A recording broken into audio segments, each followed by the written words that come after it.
સર્વે વિદ્વાનોને વંદન કરી હું મારું લેખન શરૂ કરું. વૃશ્ચિક લગ્ન.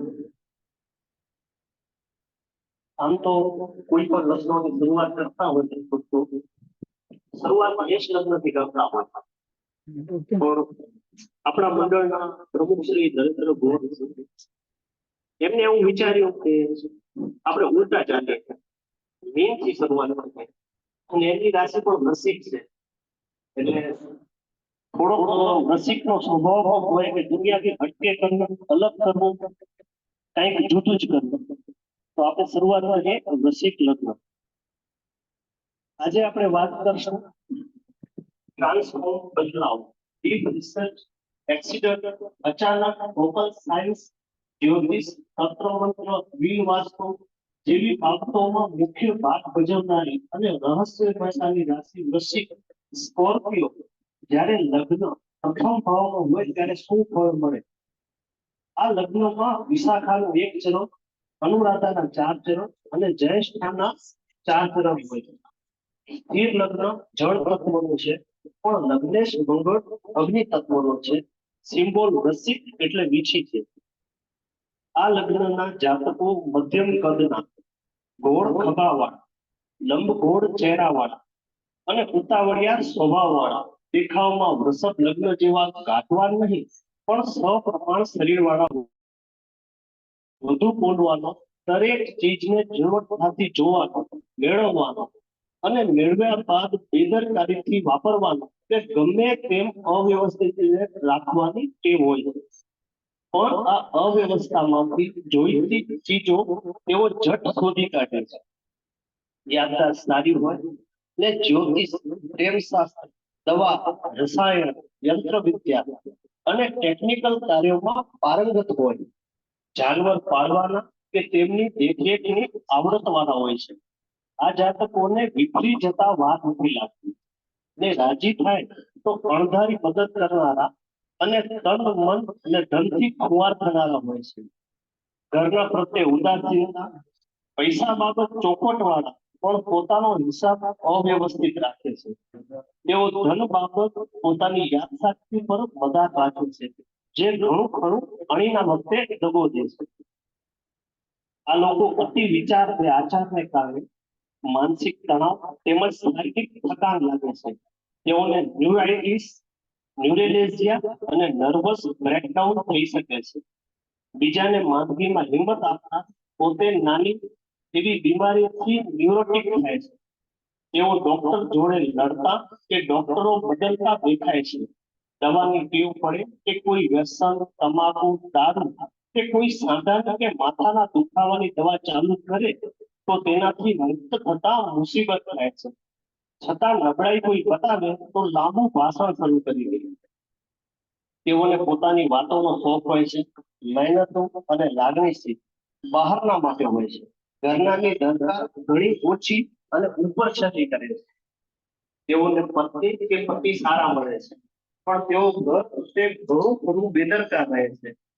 મને સમય મળતો નથી, હું એકલો કેટલું કરું એવા બહાના કાઢતા જોવા મળે છે.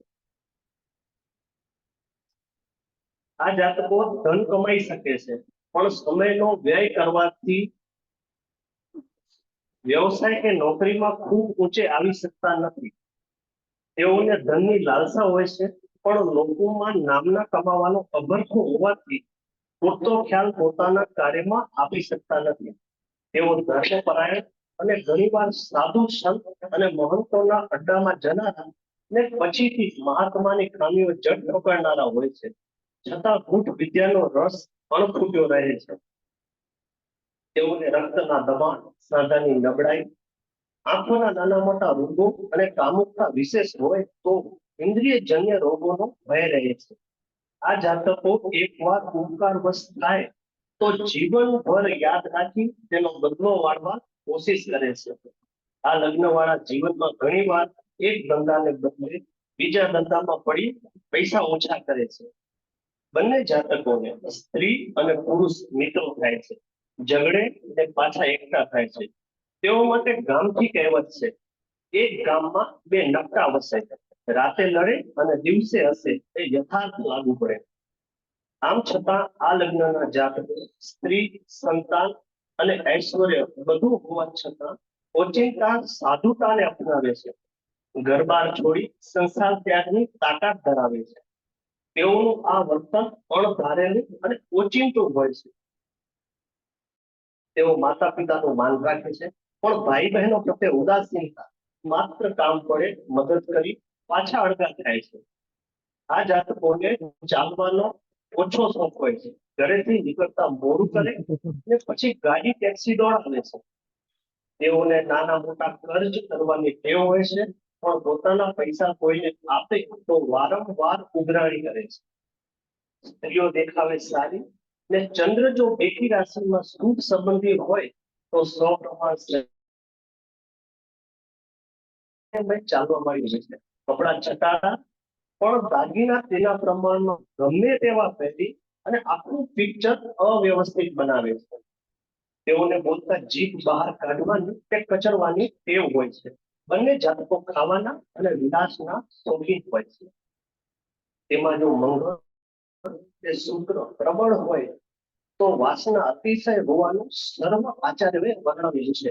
મેષ જેટલું એક ધ્યેયવાળું લગ્ન છે તેવું આ લગ્ન સ્થિર અને બધા કાર્યક્ષેત્રમાં ફેલાયેલું લગ્ન ગણાય છે. વાત કરીએ ભાવનો. કોઈ પણ લગ્ન હોય લગ્ને સર્વદા કારક ગણાય. એટલા માટે આ લગ્નમાં મંગળ સર્વદા કારક ગણાય. બીજો ભાવ ધન, કુટુંબ, વાણીનો સ્વામી ગુરુ, જે પંચમ ભાવનો પણ સ્વામી બને. મંગળનો મિત્ર છે. પરિવાર મોટો હોય, ધાર્મિક હોય, સભ્યતા, સંસ્કૃતિ અને નામના વાળો હોય. જાતકનું પરિવારમાં સન્માન પણ હોય, છતાં થોડા મતભેદો રહે અને પરિવાર મધ્યમ રહે. ત્રીજો ભાવ પરાક્રમનો સ્વામી શનિ, જે શુભ સ્થાનનો પણ માલિક છે. શનિ મંગળનું બંધુ નથી. ભાઈ બહેનોની પ્રગતિ માટે દિલથી મહેનત કરે પણ જતાવી ન શકે. યશ ઓછો પડે, થોડા આળસુ પણ કહે. ચતુર્થ ભાવનો માલિક પણ શનિ, પોતાના પરિવારના સભ્યો લગભગ કામ માટે એનો આશરો લે અને ગમે એટલી મહેનત કરે પણ વખાણ ન થાય. મનમાં ઉદાસીનતા રહે. જન્મ સ્થળથી દૂર રહેવાથી પ્રગતિ થાય. પોતાનું મકાન લગભગ 42 વર્ષ પછી થાય. વાહન સુખ સારું મળે. પંચમ ભાવનો સ્વામી ગુરુ, બૌદ્ધિક ક્ષમતા સારી હોય. અભ્યાસ પણ સારો રહે. ડીપ રિસર્ચ કરે.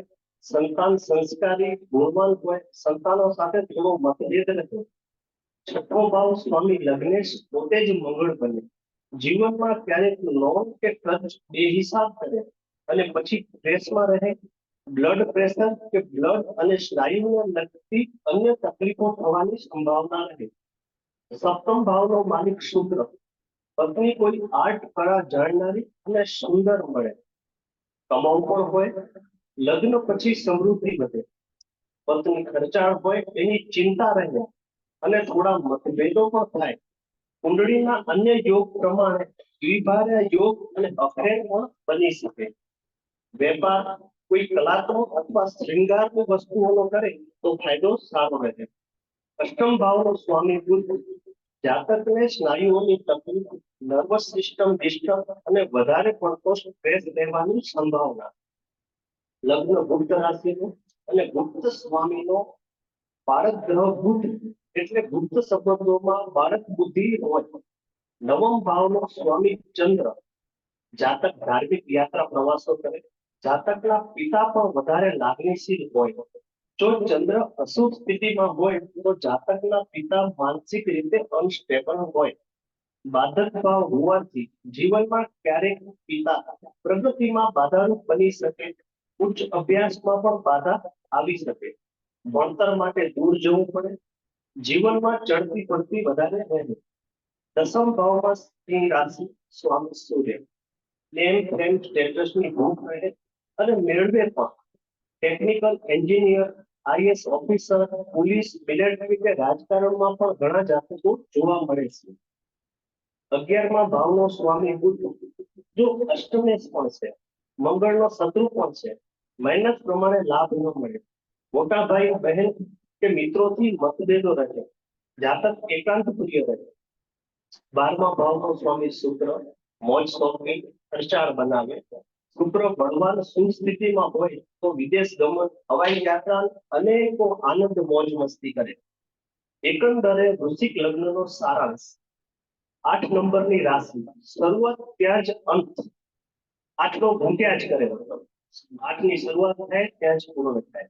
પોતાનામાં જ રચ્યા પચ્યા રહે. આ લગ્નનો જાતક ગુપ્ત રહસ્યમય ને સાયકો પણ હોઈ શકે. ક્યારે શું કરશે એ જાણવું પણ એક રહસ્ય જ રહે.